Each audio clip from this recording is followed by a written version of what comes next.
My daughter-in-law is not family, so she's in the way. With those words echoing, the car drove off, leaving me behind, lost in unfamiliar mountains on unknown terrain. I felt utterly bewildered, and Mason's funeral is about to start. A few days earlier, upon hearing the grave news about Mason, my husband and I rushed to his family's home. Everyone had been prepared for Mason's passing since he had been in the hospital for some time.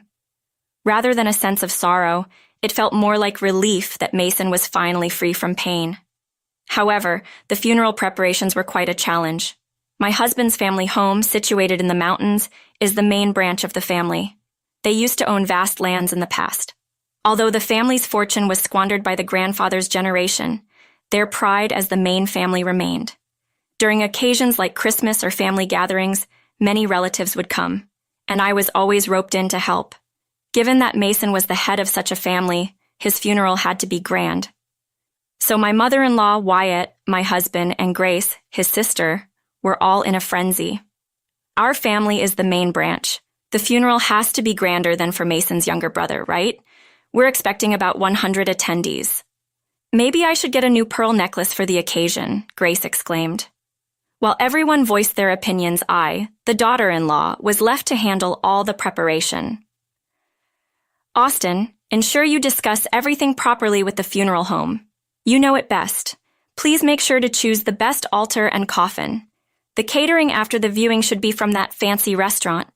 Their steak is delicious, my mother-in-law instructed. Truth be told, due to family circumstances, I had worked at a funeral home before getting married. This seemed to be another reason the in-laws looked down upon me. I certainly know the ins and outs of funeral preparations, so I don't mind handling them.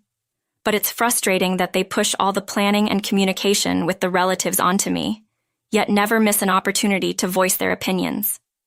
It's the worst. Upgrading the altar will cost an additional $200, and the coffin is $400 more. Is that okay? I asked. It's the daughter-in-law's duty to manage such things. Typically, the deceased's favorite dishes are served during the viewing. If the dishes look cheap, it'll be embarrassing.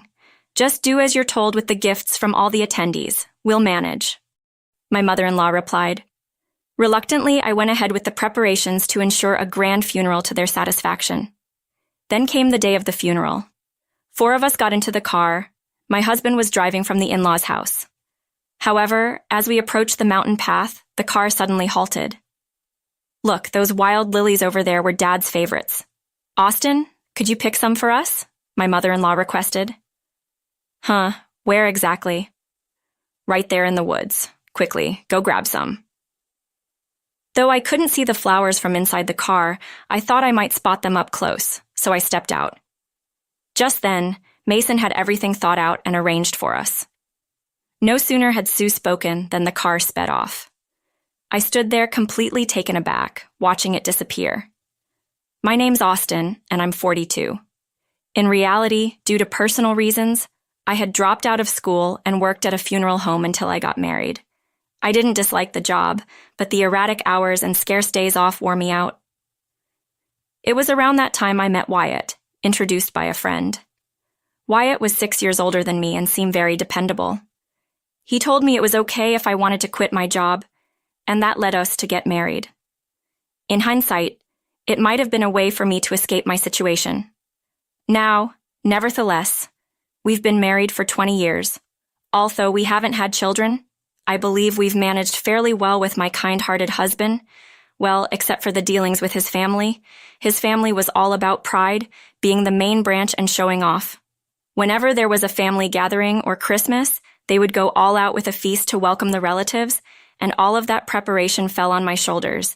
Neither Sue nor Grace, who lived with them, would lift a finger to help. They just sit and critique. I told my husband multiple times I didn't want to visit them at our home.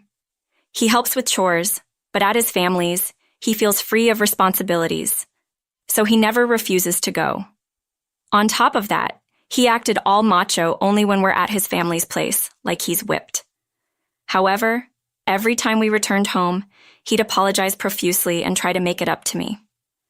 Eventually, for the sake of our marriage, I decided to endure these visits, but only twice a year. But I never expected them to dump the entire preparation for Mason's funeral on me. Look, Austin, You've got to handle all of Dad's funeral. What are you saying? I can help, but it's not all on me. Why not? You worked at a funeral home, right? You know everything about it. We have no clue about funerals. Please handle it. I reluctantly agreed, but that's when the nightmare began. The funeral home the hospital recommended has a bad reputation. Austin, can you find a better one? That funeral venue looked old, didn't it? Change it to a nicer one. White chrysanthemums are so gloomy. Pick something more vibrant. Every decision I made with the funeral director was criticized, forcing me to redo the arrangements repeatedly.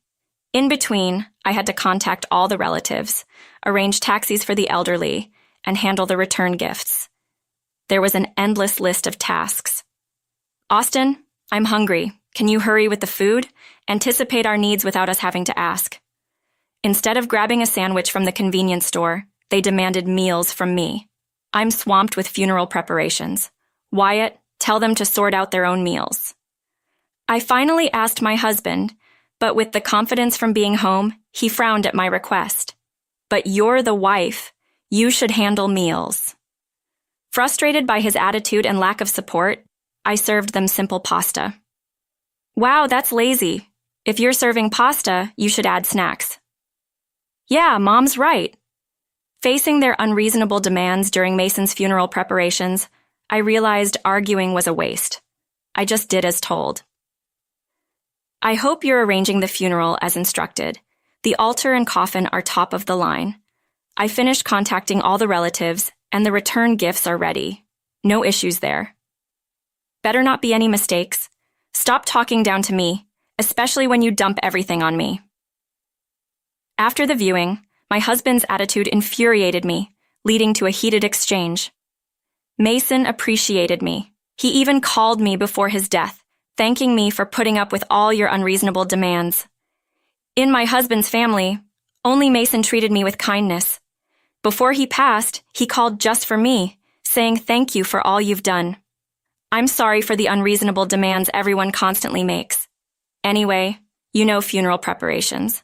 Better just get it done. Is everything financially sound? After all, you've been demanding top-notch everything without checking prices. Just do what you're told. If you keep arguing, we might as well divorce. Taken aback by the sudden mention of divorce, I asked, "Are you serious?" Absolutely. My mom always said I should have married someone better. Excuse me? My cousin, who recently got divorced and came back to the family, is stunningly beautiful. She even won a university beauty contest. Why didn't you tell me?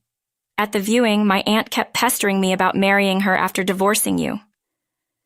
During the post-viewing dinner, while I was swamped with serving tea and cleaning up, Wyatt just sat there sipping beer and chatting with relatives. I couldn't believe that was the topic of their conversation. As I fumed in silence, Wyatt's kind confidence grew. I kept telling myself to hold on just one more day until the funeral was over. The next day, we were on our way to the funeral in a car driven by my husband. But as we reached the mountain path, Sue demanded I pick lies for Mason, and they left me stranded there.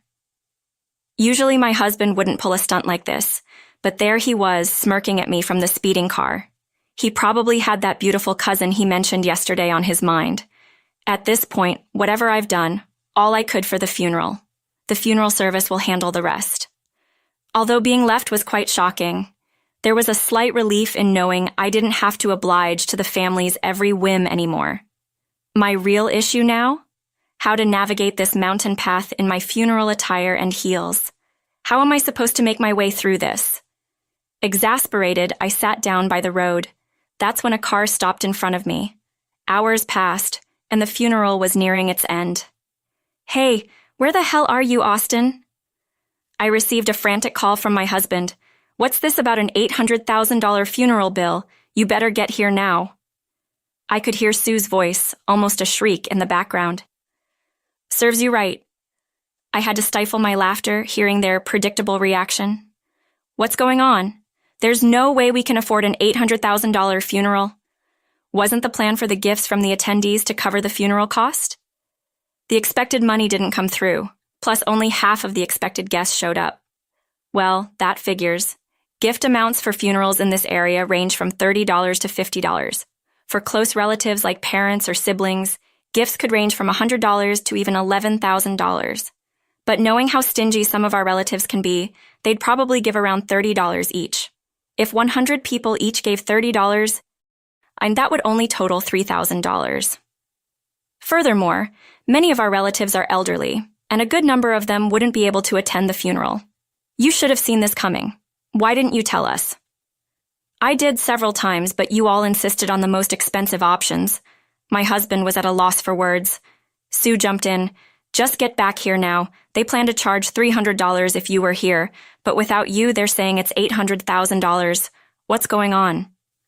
About that. When Sue told me to find a better funeral home, I was at my wit's end. So I reached out to the president of the funeral company I used to work at. He introduced me to a funeral home near our family home, and because of his influence, they agreed to do it at a much lower price. I had arranged a special price since I was involved, but since I'm not there, it can't be helped. Well, then you just need to come over now. Please, just do something about it. My husband pleaded. Well, I could come, but as I talked on the phone, I revealed myself to them. What, you're here actually? When I was lost on that mountain road, the car that stopped was driven by the person in charge from the funeral company. We had met several times to discuss plans, and he was quite shocked to see me sitting on the roadside. Once I explained the situation, he kindly drove me to the funeral hall. I wanted to pay my respects to Mason, so I asked him to bring me here, but I didn't want to be around all of you, so I stayed hidden. So, you were here after all? We can reduce the funeral cost now. My husband and Sue were practically dancing with joy. That won't be happening, I interjected. Why? Because according to you, I'm not a part of the family? Oh, come on. That was just a slip of the tongue. You're overreacting. You're my wife. I'm not anymore. What do you mean? You said you wanted a divorce, remember? You can go ahead and marry that beautiful, well-educated cousin of yours. Wait, before he could finish, Grace, who had been watching from nearby, lunged at me. Enough of your nonsense. Since you're here, we can get the funeral cost down to $300,000, right? No, I won't. And even if it's reduced, how do you plan on paying? We'll just withdraw it from my dad's bank account. He once mentioned he had about that much. That's not possible. Why not? When someone passes away, their bank accounts are frozen. You can't access the money. I heard if you don't inform the bank, it'll be fine. At Grace's comment, I couldn't help but smirk. Seeing my reaction, my husband panicked. You didn't tell the bank, did you? Of course I did. You told me to handle all the funeral matters, so I took the liberty to inform them as well. So, what do we do now? Or were you planning on covering it all? I wanted to say goodbye to Mason properly, which is why I had myself brought here. But since I didn't want to be around all of you, I stayed hidden. I then pulled out a bank book and showed it to them. The bank book I was holding was given to me by Mason just a bit before he passed it away. Mason had apologized for the past rudeness of his family and told me, since they'll probably have you handle all the funeral arrangements, please use this bank book to pay for the funeral expenses. He handed me a bank book with $300,000 in it. That's why I had consulted with the funeral director to ensure the cost would be kept within $300,000. But surely you can't withdraw that money, they argued. Actually, I can, I responded confidently. This account was set up with me as a pre-designated agent. In today's aging society, some banks offer a service where a person other than the account holder, if previously assigned, can withdraw funds.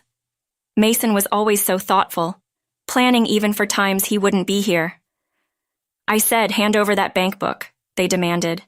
I won't. Mason gave clear instructions. If you ever treated me so poorly, I was to take this money as a settlement. And divorce, Mason once shared with me. You know, I'm married into the family, just like you, Austin. I truly understand how you feel. He was brought into Sue's home, who was an only daughter, in order to keep the family legacy. Although the previous generation had squandered most of the family wealth, leaving only the house they lived in, Sue and the relatives would often look down on him and say, "You, as the son-in-law, should just stay quiet." That's why Mason always cared for me. When he gave me the bank book, even knowing he didn't have much time left, He was more concerned about my well-being than his own. But that's Mason's inheritance, right? Daughter-in-laws don't have any rights to inherit, she retorted.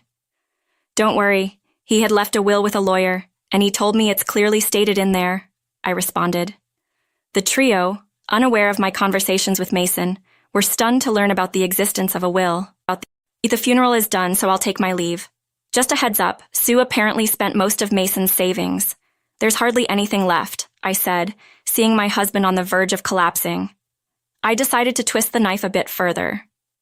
You know, I'm going to divorce you and Sue for compensation in the divorce court for the way your family has treated me. If you refuse the divorce, be prepared. I'm willing to go to court, I said, turning on my heel to leave. The voices of the three of them echoed behind me, calling out in desperation. Don't say that, Austin. Please wait. Austin, I'm so sorry. Please come back. Please don't leave. I retorted, No way. Even if it comes down to $300,000, how are you going to pay it to cover the $800,000 funeral cost? The family had to sell their home, their sole inheritance, but since it was located in a remote countryside, they struggled to find a buyer. When they finally managed to sell it, the proceeds barely covered their debts, leaving them with nothing. With nowhere left to go, Sue and Grace, having lost their home, reluctantly moved in with my husband. However, living in a cramped 2-bedroom apartment, he complained constantly. My husband even emailed me about the daily struggles. After receiving dozens of emails from him begging, "Let's start over," I reached out to my trusted attorney and ensured there would be no further contact. I finally freed myself from the burden some in-laws and my spineless husband, who was constantly swayed by Sue and Grace. Now, I'm genuinely happy. Reconnecting with the funeral home's president during Mason's funeral arrangements led him to offer me a position, saying, "Would you like to come back?" I began working there again. Having been on the sending side during Mason's funeral, I believe I now understand the feelings of the grieving family better than in my younger, more passionate days. I'm hopeful that I can now offer funeral services that genuinely support and empathize with the